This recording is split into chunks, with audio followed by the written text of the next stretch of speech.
In case you missed it, today is YNW Melly's bail hearing. It reads, YNW Melly's bail hearing is today. His lawyers believe their release package is more than enough to have the rapper released from jail. By using two different angles, his lawyers believe that this is enough. Beginning with YNW Melly's life inside a jail, Melly's own mother explained during an interview that they have evidence proving that he is not being treated like a human inside a jail. This is illegal, as jails are supposed to be protecting their inmates. When you saw Melly's statement, just saying how he's been hurt, how he's scared for his life, as a mother, how did that make you feel?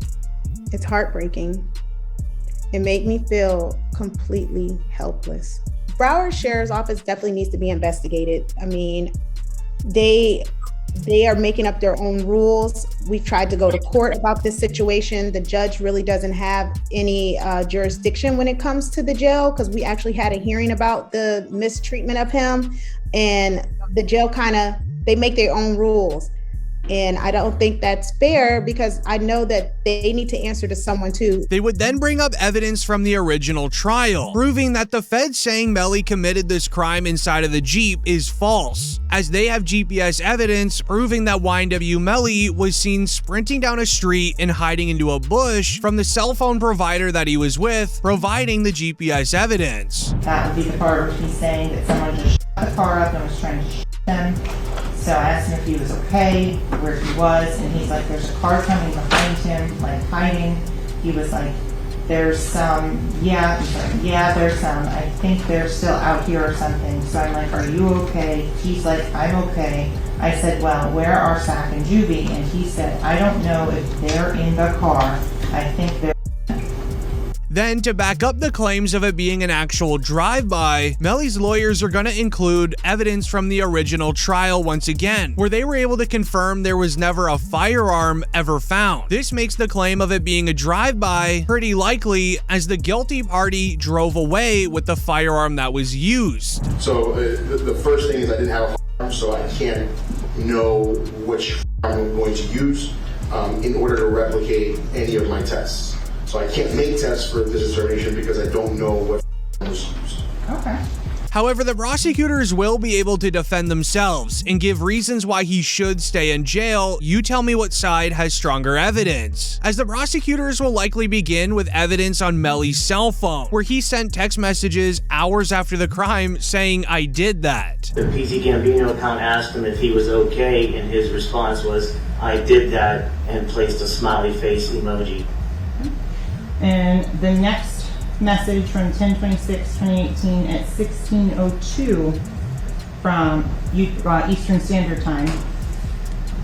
The YNW Melly count says what? After that, SHHHH.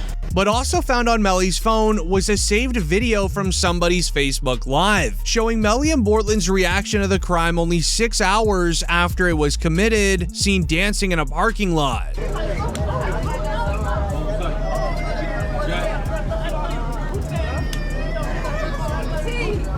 Melly still turned regardless of what happened this early morning. He's still out here being very positive. Turned still. Hey!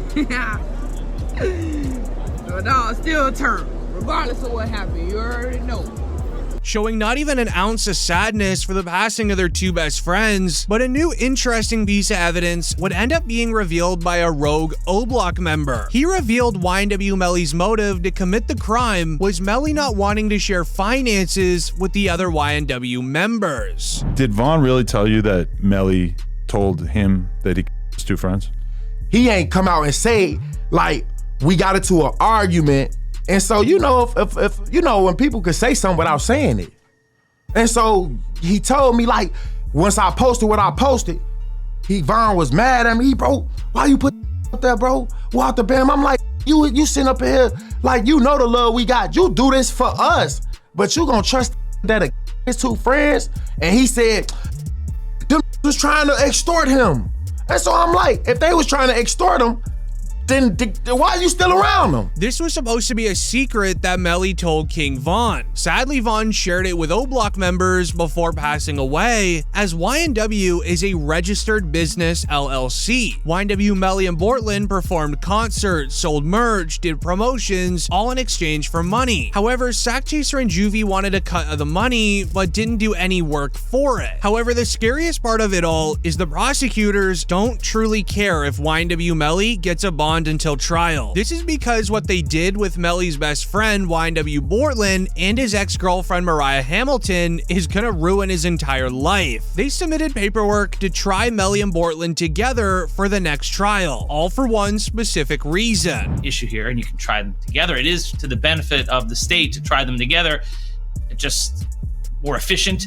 You don't have to do things again and again. Do it all at once, and also you get a better chance of having them incriminate each other during the trial. It benefits the defense to sever it. That way they can point the finger at each other and get away with it. So this is what's going on. But I don't think it should be automatically severed because the state is seeking a penalty for Melly, because it's only the penalty phase of the trial that would be different, not the guilt phase. The guilt phase is the same. They're both capital crimes. You're seeking the penalty on one, not the other, but that goes into the second part of the trial, the penalty phase, only if Melly is found guilty. Now, it's common sense. If YNW Bortland knows that he didn't commit this serious crime, he won't physically be able to sit there and take life in prison to the chin. This makes it likely that he'll end up pointing the finger against Melly when things get rough. But what you didn't know is that YNW Melly's lawyer already tried pinning this against Bortland during the original trial. Those were his lies. Cortland Henry shows up at Memorial Hospital, Miramar. You don't see him sitting there, but where you will see him sitting is in the driver's seat of a car with two bodies, a car riddled with bullets. And when he shows up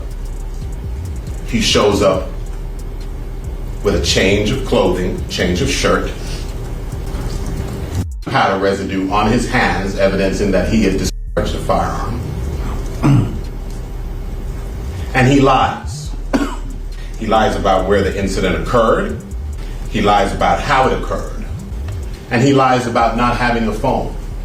I think it was Miss Bradley herself who said, everybody has a phone in his pocket, not Cortland Henry. As that is YNW Melly's own lawyer revealing that it was always Bortland that was lying to the feds and that he was the one with powder residue on his hands. And he was the one that was with Juvie and Sackchaser when they passed away. Melly's lawyers even went as far as bringing up a forensic scientist to go into further detail of Bortland having that powder residue.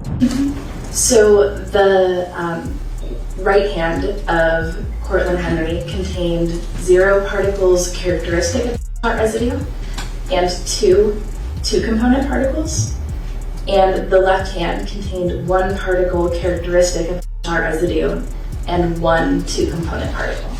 Okay. And can you explain to us what that means?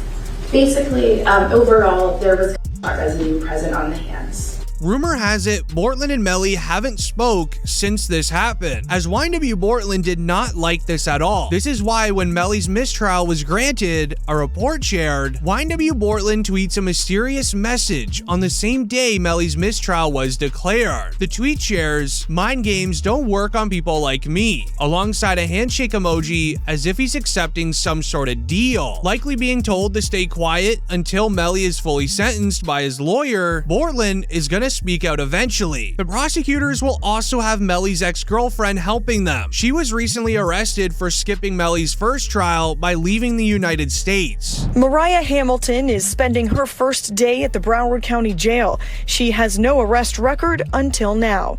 U.S. Border Patrol agents arrested her at Miami International Airport Monday after she arrived on an international flight. Court records show Hamilton was ordered to testify in Demon's first trial in 2023. So when she finally returned and was quickly arrested at the airport, she would be released from jail. She would then write, "Into my village, thank you to my village. I love you all so much. God's plan, not mine." As the judge made a deal with Mariah, saying if you agree to testify against Melly, then you're free to go. She put pen to paper so fast, she was released within 10 minutes. She accepted it, so this is terrible news for YNW Melly, as they found disturbing evidence in Mariah's iCloud account relating to Melly forcing her to not testify in the original trial. This is known as witness tampering. This carries a life sentence in prison regardless if Melly actually took out Sack Chaser and Juvie. The state filing 6 new charges against Demmons and 2 others who were allegedly involved.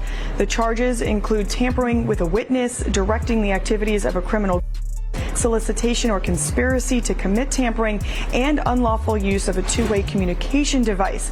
Now, a couple of those charges actually carry a life in prison sentence if there's a conviction. There is an actual world, considering Melly did get a mistrial in the first trial, where Melly's lawyers find a way to beat the case and have Melly found innocent. But if Melly is found guilty of witness tampering, he will still go to life in prison, as this witness tampering case would be separate from his existing case. However, the craziest part is how the feds found the witness tampering evidence. The feds began their investigation on Mariah after people in Melly's hometown started speaking on Facebook about Mariah's involvement in the crime. It went even as far as YNW Juvie's father also working alongside them doing his own investigating. Asking around town, speaking with people from all areas, he learned what code words Melly used to make Mariah not testify. Jamel Demmons, YNW Melly, and Cortland Henry, who is known as YNW Bortland, are now charged with witness tampering. There was this kind of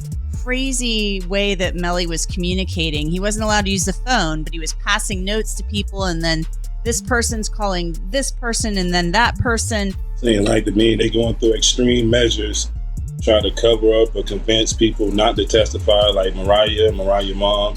They was using code words like Rihanna and A$AP Rocky's baby mom. And due to him witness tampering with the jail phones, YNW Melly has not been allowed to use a phone now for several months. It got so bad that his mother, Jamie King, ended up doing an interview exposing the county jail for not allowing Melly to use a phone. My son has not been convicted of anything, and even other inmates that have been convicted or anything, they have the right to use a telephone. They have a right to just to be allowed to write letters to their loved ones, to receive their mail. They hold his mail, they don't give it to him. But if the evidence is true that YNW Melly was using the jail phones to commit witness tampering, that's why they haven't allowed him. And we're speaking about the police here. They must have the evidence stored away that proves Melly was doing it. They wouldn't just keep him off of it if it was a hunch, as that has a lawsuit written all over it. But do you believe this is enough evidence to have Melly released, or is he staying in jail? Comment down below.